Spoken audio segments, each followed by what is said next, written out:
अस्सलाम वालेकुम नाज़रीन, उम्मीद है आप सब खैर खैरियत से होंगे। आज की इस वीडियो में हम बात करेंगे नई जॉब्स के बारे में। इदारा शुमारियात में तहसील मॉनिटर की 982 सीटों का ऐलान किया गया है। आज की इस वीडियो में हम देखेंगे कि उसकी डिटेल्स क्या हैं, कौन कौन उसमें अप्लाई कर सकता है, अप्लाई कैसे करना है और बाकी तमाम डिटेल्स। वीडियो शुरू करने से पहले अगर आप मेरे चैनल पर नए हैं तो इसको सब्सक्राइब करना मत भूलिएगा। अब चलते हैं वीडियो की तरफ। पूरे पंजाब से मेल्स और फीमेल्स दोनों के लिए ये जॉब्स अनाउंस की गई हैं, जिसकी माहाना सैलरी जो है तकरीबन 45,000 रुपये दी जाएगी। तो अब सबसे पहले हम इसके पंजाब पोर्टल पे चलते हैं, जहाँ पे ये जॉब की डिटेल है और इन सारी डिटेल्स को देखते हैं। यहाँ पे देखें, सबसे ऊपर इसका टाइटल लिखा गया है तहसील monitor, bureau of statistics Punjab Pakistan. अब सबसे पहले अगर हम यह देखें कि तहसील मॉनिटर की जॉब क्या होती है या फिर तहसील मॉनिटर होता कौन है। तहसील मॉनिटर वो शख्स होता है जो इदारा शुमारियात में अपनी तहसील से डाटा इकट्ठा करता है अंडर किसी भी गवर्नमेंट के स्टेटस में। तो जो बंदा अपनी तहसील में से डाटा इकट्ठा करता है उसको हम तहसील मॉनिटर कहते हैं। और इसी तरह से जो बाकी टीम्स होती हैं उनकी सुपरविजन करता है, रिपोर्ट बनाता है और देखता है कि डाटा कलेक्शन ठीक हो रही है नहीं हो रही, डाटा को चेक करता है। बेसिकली ये तहसील मॉनिटर की जॉब है। अब अगर हम इसकी डिटेल्स देखें तो यहाँ पे इन्होंने लिखा हुआ है application for suitable qualified candidates as a tehsil monitor purely on a daily wages basis for approximately 180 working days are invited as per the following eligibility criteria. तो इसका ये मतलब है कि जो भी शख्स इसके लिए क्वालिफाई करता है तहसील मॉनिटर की जॉब के लिए, जो तनख्वाह है या जो भी पैसे हैं वो आपको डेली वेजेस की मतलब बेस पे मिलेंगे। मतलब कि जो एक आपको डेली दिहाड़ीदार मजदूर वाला सीन होता है वैसे मिलेगा, या फिर तो महीने की इकट्ठी मिलेगी या फिर डेली बेसिस पे मिलेगी। और ये कोई परमानेंट नहीं है, ये सिर्फ आर्जी टेम्परेरी पोस्ट है, टेम्परेरी जॉब है, परमानेंट जॉब नहीं है।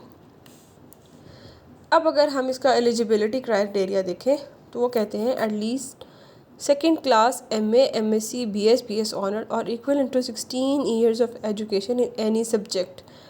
किसी भी सब्जेक्ट में अगर आपने MA MSc BS ऑनर्स किया हुआ है या इसके बराबर 16 साल की तालीम हासिल की हुई है, बेशक सेकंड डिवीजन हो, तो आप इसके लिए एलिजिबल हैं। लेकिन आगे वो कहता है preferably in stat, economics, sociology, social work and gender studies. अगर आपका सब्जेक्ट ये था स्टैट्स या इकोनॉमिक्स या सोशियोलॉजी या फिर सोशल वर्क या जेंडर स्टडीज़, तो आपको उस पर प्रेफर किया जाएगा, मतलब फ़ौक़ियत दी जाएगी। उसके बाद वो कहता है सेकंड जो इसका क्राइटेरिया है proficiency in use of IT equipments, computer और टैबलेट्स। मतलब आपको जो है कंप्यूटर और टैबलेट्स यूज़ करने आने चाहिए, क्योंकि नॉर्मली अब जो हमारे पास ये सर्विस वगैरह होते हैं ये ऑनलाइन होते हैं। आपको एक टैब दिया जाता है और उसके बाद आपका ये सारा सर्वे उस पर होता है। तो जिस बंदे को मोबाइल चलाना आता होगा उसको ऑलमोस्ट टैबलेट भी चलाना आता होगा। तो ये भी इसकी रिक्वायरमेंट है कि आपको टैबलेट या मोबाइल चलाना आना चाहिए। तीसरा देखें तो वो कहता है candidate with experience in tablet based survey will be preferred. मतलब ऐसा शख्स जिसने पहले ऐसे किसी सर्वे में काम किया हो और टैबलेट वगैरह यूज़ करना उसको आता हो, उसको ये लोग प्रेफर करेंगे। अब अगर आगे चल के हम ये देखें कि सीटों को डिवाइड कैसे किया गया है, तो इसमें जो है उस सीटों को डिवीजन वाइज डिवाइड किया गया है। सबसे पहले अगर हम देखते हैं तो DG खान डिवीजन में इन्होंने DG खान के लिए 9, तौनसा के लिए 10, मुजफ्फरगढ़ के लिए 78, कोटद्दू के लिए 21, लिया 10, राजनपुर 13, 15, इस तरह इन्होंने जो है इसको डिवाइड किया है। नेक्स्ट अगर हम देखें तो यहाँ पे हमारे पास आ जाता है गुजरांवाला डिवीजन 89 इन्होंने उसके लिए स्पेसिफिक किए हैं, जिसमें सियालकोट है, नारोवाल आ जाता है, इसी तरह फैसलाबाद, जंग, Chiniot.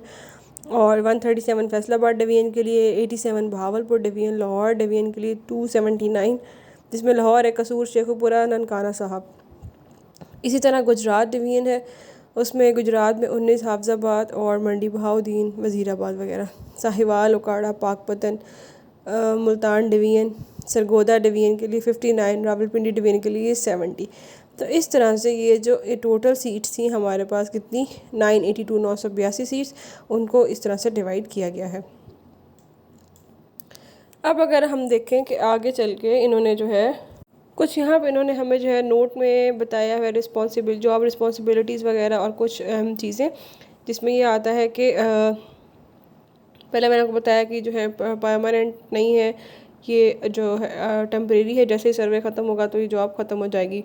Number of days of field work में इंक्रीज और decrease depending upon the workload. अब वो कहते हैं कि जो नंबर ऑफ़ डेज़ हैं काम के, ये बढ़ भी सकते हैं और कम भी हो सकते हैं, डिपेंड करता है काम के ऊपर।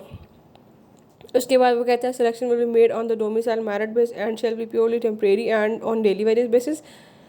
There will be no right of being permanent what over.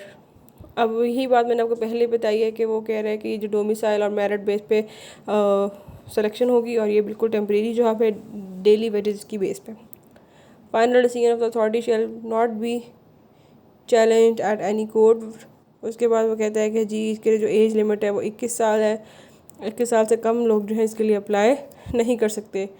और जो सिलेक्टेड कैंडिडेट होंगे वो ईमेल या एसएमएस के थ्रू उनको इंटरव्यू और ट्रेनिंग का बताया जाएगा, और जो जहाँ का होगा उसको उसी तहसील या डिस्ट्रिक्ट में एडजस्ट किया जाएगा।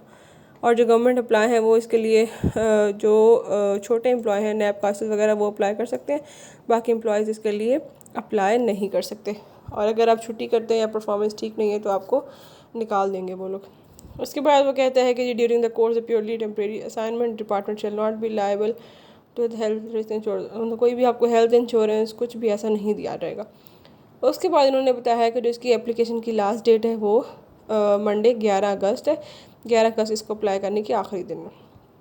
और सबसे बड़ी बात कि ये एप्लीकेशन जो है ऑनलाइन सबमिट होगी, कोई फ़िज़िकल एप्लीकेशन वगैरह इसके लिए सबमिट नहीं होगी।